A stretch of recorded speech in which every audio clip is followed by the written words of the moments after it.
there are changes to food benefits in the state of Wisconsin during this COVID emergency. Let's first talk about some of the enhanced FoodShare.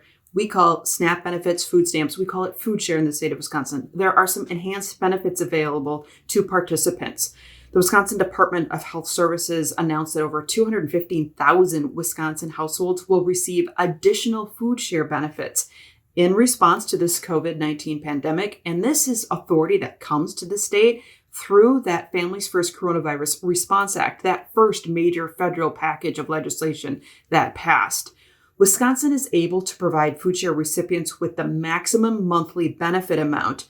This is based on the number of people in the household for 2 months. So the 2 months are March and April. Households that are not currently receiving the maximum benefit will receive that additional amount automatically. They do not need to apply separately for that enhanced amount.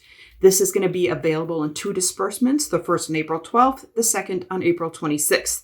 If this COVID emergency extends beyond April, the Department of Health Services will work with the feds to figure out opportunities for additional emergency allotments. Now, households probably already have received a letter if they are eligible for these additional benefits. People that already get that maximum amount will see no change whatsoever. If you are somebody that believes that you should be getting an enhanced benefit and you have not received a letter, it would be a good time to call your local income maintenance consortium and get some details to understand what enhancements you may be eligible for and how to make that work. And we provide on the screen a snapshot of what that maximum monthly benefit amount looks like based on household size. This is also linked in the description below. Now let's also talk about 2 different temporary changes to the FoodShare program in the state of Wisconsin. Remember, as of April 1st, FoodShare members who are required to work to keep benefits, such as, and this is how they define it in the rules, able-bodied adults without dependents. The rule used to be you had to work to keep your FoodShare benefits, but as of April 1st, that is temporarily suspended. All work requirements in FoodShare in the MAP program across the board are temporarily suspended during this emergency. Again, you should have been notified by letter if you are somebody that will be exempt. And this exemption lasts through September 2020, a little bit different time frame than some of the other temporary halts or changes. One last FoodShare change to talk to you about today. The Department of Health Services is temporarily changing program rules to suspend most FoodShare interviews for April and May 2020.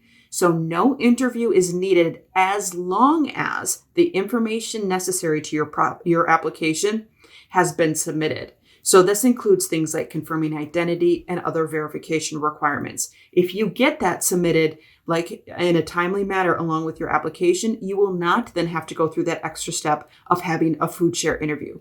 Now, the income maintenance agency still may reach out to you to clarify information. That's a standard step anyway, but there wouldn't be a separate interview scheduled that you would then have to go through.